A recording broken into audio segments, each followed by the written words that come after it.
প্রিয় নবম দশম শ্রেণীর শিক্ষার্থীবৃন্দ, সবাইকে আমার আন্তরিক শুভেচ্ছা এবং অভিনন্দন। পাশাপাশি নীরব ভিডিও ইউটিউব চ্যানেল পক্ষ থেকে তোমাদের সবাইকে স্বাগতম। তো আজকে আমরা নবম ও দশম শ্রেণীর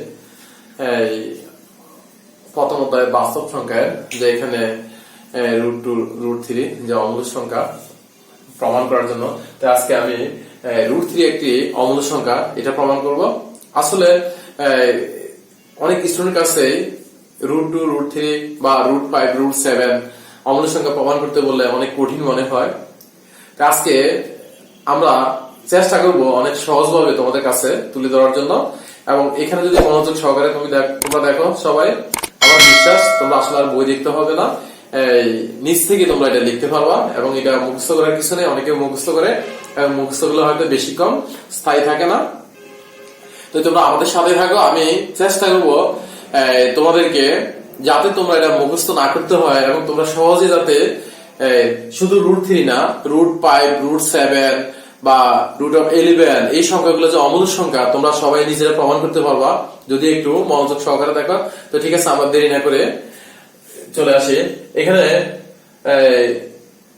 বলা আছে যে প্রমাণ করে যে রুট থ্রি একটি অমূল সংখ্যা, অর্থাৎ এই রুট থ্রি যে অমূল সংখ্যা এটা সবাই জানে, তারাও জানে যে কি কি কারণে এটা অমূল সংখ্যা এটাকে আমরা বলি।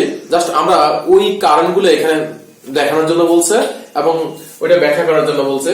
তো দেখো, আমরা প্রথমে এখানে রুট থ্রি যেটা অমূল সংখ্যা, আমরা একটা পূর্ণবর্গ সংখ্যা নেব যেটা 3 থেকে বড়। আমরা প্রথমে যদি আমরা এখানে 3 নিলাম, এখন দেখো অর্থাৎ আমরা 3 এর পরে একটা পূর্ণবর্গ সংখ্যা নেব। 3 এর পরের যে সংখ্যাটা সেটা যেমন 4 একটি পূর্ণবর্গ সংখ্যা, বা 9 একটা পূর্ণবর্গ সংখ্যা। তো এখন আমরা এটাকে কি করব, বা আমি 9টাকে এইভাবেও লিখতে পারি, আমরা 3 স্কয়ার দিয়ে লিখতে পারি, বা 4টাকে আমরা 2 স্কয়ার দিয়ে লিখতে পারি। এগুলো পূর্ণবর্গ সংখ্যা। তো আমরা অবশ্যই যেহেতু 3 এর পরে 4, আমরা এখানে 4 নেব। অর্থাৎ আর এখানে আমরা 3 আগে আমরা এমন একটা সংখ্যা নেব যাদের বর্গ করলে 3 থেকে ছোট হয়। যেমন আমি দেখো 1 এর বর্গ করলে 1 হবে, 2 এর যদি বর্গ করি 4 হবে, তাহলে 2 তো নেওয়া যাবে না। তাহলে আমরা যাতে বর্গ করলে 3 থেকে ছোট হয়, তাই আমরা এখানে কি 1 নিলাম।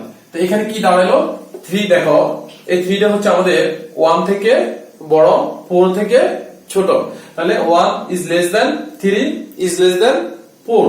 তো এখানে আমরা তিনটার সংখ্যাকে আমরা কি করব, রুট করব, অর্থাৎ বর্গমূল করব।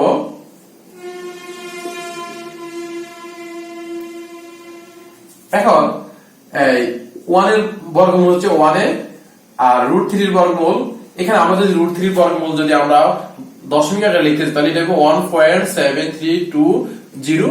আর অনেকগুলো সংখ্যা আছে, আর আমাদের 4 এর বর্গমূল হচ্ছে 2।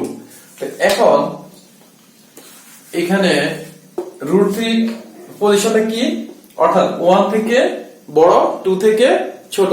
তো এখানে আমরা একটু দেখি, অবশ্যই রুট 3 এটা পূর্ণ সংখ্যা নয় এখানে, এটা কারণ 1 থেকে বড় 2 থেকে ছোট, তার মানে 1 এবং 2 এর মাঝখানের যে অংশটুকু এটাই হচ্ছে আমাদের রুট 3। যেমন আমি যদি একটা সংখ্যা রেখার মাধ্যমে আমরা দেখাইতে যাই, এখানে দেখো, এখন এখানে যদি আমরা 0 নিই, এটা 1 এটা 2, এবং এদিকে যদি আমি -1 -2, তো দেখো এখানে হচ্ছে 1, খেয়াল করো এখানে হচ্ছে 1 আর এখানে হচ্ছে 2, তার মানে রুট 3 টা হচ্ছে আমাদের 1 এবং 2 এর মাঝখানে, তার মানে এটা পূর্ণ সংখ্যা নয়। বা আমরা এভাবেও দেখাইতে পারি যে 1 আমরা 1 লিখতে পারি, রুট 3 সমান আমরা লিখতে পারি 1.732, এবং 2 সমান 2 লেখা যায়। তাহলে দেখো এখানে রুট 3 যে মানটা 1 পয়েন্ট সামথিং, এটা হচ্ছে 2 থেকে বড়, 1 থেকে বড় এবং 2 থেকে ছোট। ঠিক আমরা এই রুট 3টা এখানে 1 এবং 2 এর মাঝখানে কিভাবে আছে, তার পজিশনটা কি, আমরা শুধু এখান থেকে দুইটা লাইন লিখবো। এটা আমাদের মুখস্থ করার দরকার নাই, কিছু নেই। এবং আমি আবার বলছি, আমি এখান থেকে দুইটা লাইন লিখবো। কোন দুইটা লাইন লিখবো, এখানে রুট 3 এটা 2 এবং 1 এর মাঝখানে কিভাবে বসে আছে এবং তার অবস্থানটা কি রকম, জাস্ট আমরা এটুকু এখানে লিখবো। দেখো আমরা যদি এখানে লিখি যে রুট 3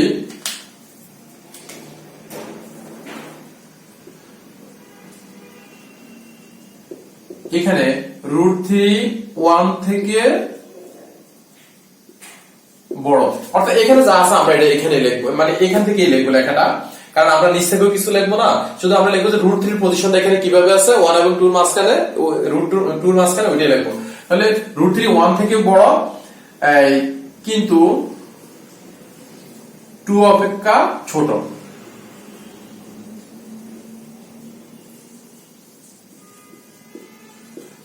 আশা করি তোমরা এটা বুঝতে পারছো।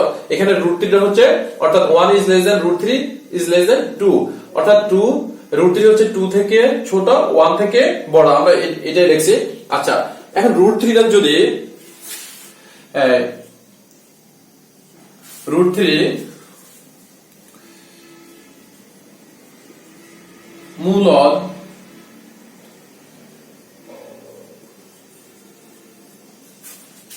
আমরা উদি লিখি,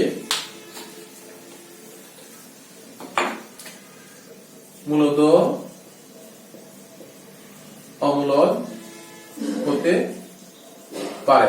দেখো আমি কি বলছি, যে আমি √3 মূলদ তাও বলি নেই এবং √3 অমূলদ তাও বলি নেই, আমি লিখছি যে √3 মূলদ অমূলদ হতে পারে। আচ্ছা, যদি √3 একটি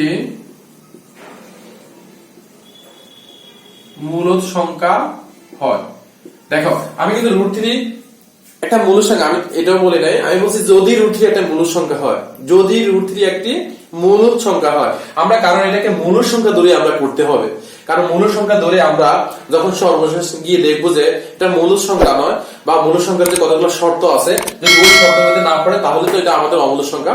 এই জন্য যদি √3 একটি মূলদ সংখ্যা হয়, যদি √3 মূলদ সংখ্যা হয়, আমরা কিন্তু সরাসরি এটাকে মূলদ সংখ্যা বলে নেই বা বলা হয়নি। এখানে আমরা লিখতে পারি ধরি √3 সমান p/q। এটা কেন লিখছি আমরা, কারণ যদি √3 মূলদ সংখ্যা হয় তাহলে আমরা লিখতে পারি যে √3 p/q, কারণ মূলদ সংখ্যা হচ্ছে যে সংখ্যাকে p/q আকারে প্রকাশ করা হয় তাকে আমরা মূলদ সংখ্যা বলি। তো এই জন্য যদি √3 একটি মূলদ সংখ্যা হয় তাহলে আমরা ধরতে পারি যে √3 p/q। এখন আমরা এখানে উভয়কে কি করব, বর্গ করব। তো বর্গ করলে আমাদের যেহেতু রুটটা থাকতেছে না, আমরা এখানে রুটটা দিতেছি না, 3 p²/q², তাহলে আমরা এখানে কি করলাম, বর্গ করলাম, বর্গ করি। দেখো তাহলে এখানে 3q p²/q, নিচে হলো q²। আমরা এখানে কি করলাম, উভয় পক্ষকে আমরা q দ্বারা গুণ করলাম, উভয় পক্ষে q দ্বারা গুণ করে। এখন আমি যদি এখানে এই q আর এখানে একটা এখানে আছে q², তাহলে আর একটা q থাকে, তো আমরা নিচে না গিয়ে আমরা উপরে লেখার চেষ্টা করি। তা আমি এখানে লিখতে পারি যে 3q p²/q। দেখো আমরা এখানে তিনটা কাজ করছি। আমরা প্রথম কি করছি, ধরছি, এরপরে আমরা উভয়কে বর্গ করছি, এরপর আমরা কি করছি, উভয়কে q দ্বারা গুণ করছি। কারণ আমরা বিভিন্ন অ্যাঙ্গেল থেকে বা চেষ্টা করি যে আমাদের আসলে এটা মূলদ কিনা বা মূলদ আসে কিনা, আমরা বিভিন্ন ভাবে এটাকে চেষ্টা করব যে মূলদ সংখ্যাতে আনার জন্য বা এটা মূলদ প্রমাণ করার জন্য। যদি মূলদ না হয় তাহলে আমরা বলতে পারবো যে এটা অমূলদ সংখ্যা। তো দেখো এখানে একটা জিনিস দেখো, এই যে 3q টা, এই 3q টা কিন্তু একটা পূর্ণ সংখ্যা, এটা কিন্তু ভগ্নাংশ নয়, কিন্তু এই p²/q টা হচ্ছে একটা ভগ্নাংশ। আমরা যদি দেখো এখানে আমি যদি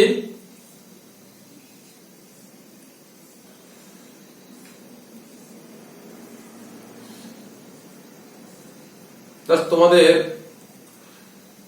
বুঝানোর স্বার্থে আমি এখানে 5 কেজি ওজনের যদি একটা বাটখারা দিই, আর এখানে যদি আমরা 5 কেজি বাটখারার সমান যদি আমরা আলু দিই এই ফালা, দেখো তখন কিন্তু আমাদের এটার ব্যালেন্স কিন্তু আমাদের কি থাকবো, সমান থাকবো। তো তো এখন আমরা যদি এখানে 5 কেজি আলু না দিয়ে এখানে 3টা কিউ দিই, দেখো অর্থাৎ 3টা কিউ দিই এই পাল্লা, তাই আমরা এই পাল্লা যদি 3টা কিউ দিই তাও আমাদের কি থাকবে, আমাদের এটা ব্যালেন্স সমান থাকবে। কিন্তু আমরা যদি 3টা কিউ না দিই, যদি একটা কিউ একটু অর্থাৎ একটা কিউর চেয়ে যদি কম দিই, অর্থাৎ একটা ভগ্নাংশ একটা কিউর চেয়ে যদি কম দিই, তাহলে আমাদের বা একটা ভগ্নাংশ দিই, তাহলে আমাদের কি হবে, অবশ্যই আমাদের এই পালাটা এইভাবে যাবে। তার মানে এটা আমরা ব্যালেন্স সমান থাকবে না, তখন আমাদের এখানে এই সমান চিহ্ন যেটা এটা আমরা ব্যবহার করতে পারবো না। বা আমরা ভিন্নভাবে বলতে পারি, আমরা দেখো 1 = 1 বসাতে পারি, কারণ দুই সাইডে আমাদের ব্যালেন্স সমান। বা আমরা 2 = 2 বসাতে পারি, দেখা গেছে কি আমরা 3q = 3q বসাতে পারি। বা আমরা p²q = p²q বসাতে পারি, কারণ তখনই আমাদের এই সমান সমান চিহ্নগুলো আমাদের এলাও হবে, এখানে গ্রহণযোগ্য। আর আমরা কখনো এই 3 সমান সমান আমরা 1 বসাতে পারবো না, কারণ এটা ব্যালেন্স সমান না, এদিকে 3 বড় 1 ছোট। ঠিক তেমনি আমাদের এই 3q = আমরা p²q বসাইতে পারবো না। যদি এটা থাকে তাহলে এটা এখানে ইজ নট, কারণ এটা সমান 3q সমান p²q হতে পারে না। কি জন্য হতে পারে না, 3q হচ্ছে আমাদের একটি পূর্ণ সংখ্যা, আর p²q হচ্ছে আমাদের এটা পূর্ণ সংখ্যা নয়, এটা হচ্ছে একটা ভগ্নাংশ, যার কারণে আমাদের 3q সমান p²q হতে পারে না। তা আমরা জাস্ট এখান থেকে শুধু এই লেখাটাই এখানে লিখবো।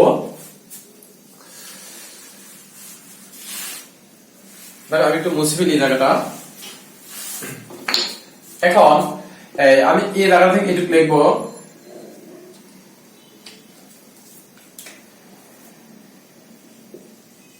এখানে স্পষ্টতই আমরা বলতে পারি যে 3q একটি পূর্ণ সংখ্যা, কিন্তু p²q পূর্ণ সংখ্যা নয়। এখন এটা কেন পূর্ণ সংখ্যা নয়, এখানে একটা কারণ আছে। এখানে পূর্ণ সংখ্যা নয় এই জন্যই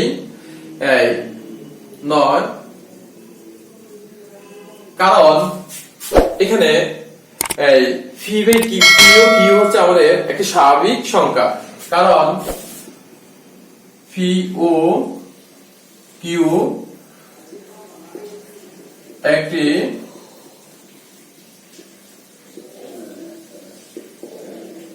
স্বাভাবিক সংখ্যা, এবং কি এরা পরস্পর সহমূলী।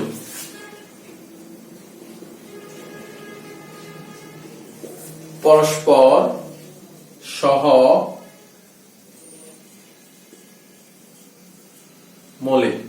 এখন যেখানে q is greater than 1, অর্থাৎ এখানে আমাদের পরস্পর সহমূলীটা হচ্ছে কি, অর্থাৎ এখানে p/q এক ব্যতীত অন্য কোনো উৎপাদক নেই বা কোনো গুণনীয়ক নেই, এই জন্য আমাদের p/q হচ্ছে আমাদের p/q এরা হচ্ছে পরস্পর সহমূলী। আচ্ছা, তাহলে আমরা এখন লিখতে পারি যে অর্থাৎ 3q is not p²q। আমরা এটাও লিখতে পারি যে অর্থাৎ 3q সমান p²q হতে পারে না। বা সুতরাং আমরা এটা বসাতে পারি, এবং তোমরা যদি বোঝো জিনিসটা তোমরা নিজেরাই দুইটা লাইন বাড়াইতে পারো, দুইটা লাইন নিজেরাই তোমরা কমাইতে পারবা। তাহলে আমরা কি ঠিক অনুরূপভাবে দেখো, অনুরূপভাবে এই যে আমরা প্রথমে কি করলাম, √3 = যে আমরা p/q ধরছি, এটা আসলে আমরা ভুল ধরছি, এটা আমরা সঠিক ধরে নেই। ঠিক অনুরূপভাবে √3 is not p/q, অর্থাৎ √3 সমান যে আমরা p/q ধরছি এটা সঠিক না। ওকে, আশা করি তোমরা বুঝতে পারছো। সুতরাং আমরা লিখতে পারি, সুতরাং √3 একটি অমূলক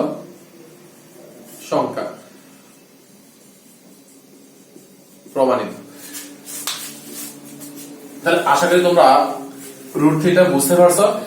যে রুট থ্রিটা বুঝবা, দেখো আমরা প্রথম যে একটা শর্ত লিখছি যে 1 is less than 3 is less than 4। এখানে আমরা যদি বলে যে রুট টু একটি অমূল সংখ্যা, এটা প্রমাণ করার জন্য তাহলে আমরা কি করব, এখানে রুট থ্রির জায়গায় শুধু আমরা কি করব, এখানে 3 জায়গায় 2টা প্রতিস্থাপন করব এবং যেখানে রুট 3 সেখানে আমরা রুট 2 বসাবো। সবকিছু ঠিক থাকবে, তার ডাইনে বামে যা আছে সবই ঠিক থাকবে, কোনো চেঞ্জ হবে না এবং বাকি লেখাগুলো সবই ঠিক থাকবে। যেখানে 3 সেখানে 2, যেখানে রুট 3 সেখানে রুট 2 বসবে। এটাই হচ্ছে আমাদের রুট 2 অমূল সংখ্যা। এখন আমাকে যদি বলা যায় 5, দেখো যদি বলা যায় 5 রুট 5 একটি অমূল সংখ্যা, এটা প্রমাণ করার জন্য তাহলে এটার কন্ডিশনটা আমাদের আসবে কি, যেহেতু আমাদের রুট 5 এর আমাদের মান হচ্ছে 2.23 সামথিং আরো আছে, তাহলে দেখো এই মানটা কিন্তু আমাদের 2 থেকেও বেশি। তাহলে আমরা কি করতে হইব, অর্থাৎ 5 এর যে ডাইনে আমরা এমন একটা পূর্ণবর্গ সংখ্যা নিতে হবে 5 এর চেয়ে বড় যে সংখ্যাটা, যেমন এখানে 9 এর পূর্ণবর্গ, অর্থাৎ 9 এর একটা পূর্ণবর্গ সংখ্যা, তাহলে তার বামে নিতে হবে অর্থাৎ 5 এর চেয়ে ছোট একটা পূর্ণবর্গ সংখ্যা, সেটা হচ্ছে আমাদের কথা 4। তো দেখো এখানে যদি আমরা এটাকে বর্গমূল করি,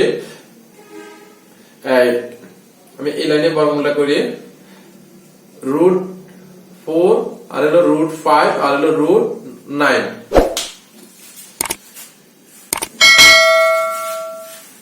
আমরা যদি এখানে এটা বর্গমূল করি তাহলে দেখো 4 এর বর্গমূল হচ্ছে 2 আর রুট 5টা আমরা রুট 5 রাখি আর হলো 9 এর বর্গমূল হচ্ছে কত 3। তাহলে এখন 2 is equal to 2, root 5 is equal to হচ্ছে 2.23 আর 3 is equal to 3। তার মানে দেখো এই রুট 5 এর মান, রুট 5টা হচ্ছে আমাদের 2 থেকে বড় 3 থেকে ছোট। তাহলে ঠিক আমরা লেখাগুলো যেভাবে লিখছি ওইভাবেই হবে, শুধু যেখানে বা রুট 3 লিখি ওখানে রুট 5, যেখানে 3 লিখবো সেখানে 5 লিখবো। ওকে, আশা করি তোমরা বুঝতে পারছো। তো তোমরা তোমাদের এটা বইতে দেওয়া আছে, তোমাদের বইতে সম্ভবত রুট 2 একটি অমূল সংখ্যা প্রমাণ করে ওইটা দেওয়া আছে। তোমরা যদি একটু মনোযোগ সহকারে দেখো তাহলে তোমরা এখানে আমি একটা দেখাচ্ছি, তোমরা রুট 3, রুট 2 বা রুট 5, রুট 7 এগুলো তোমরা নিজেরাই পারবা। তো ঠিক আছে, তোমাদেরকে ধন্যবাদ দিয়ে আজকের মতো এখানে বিদায় নিলাম। ভালো থেকো।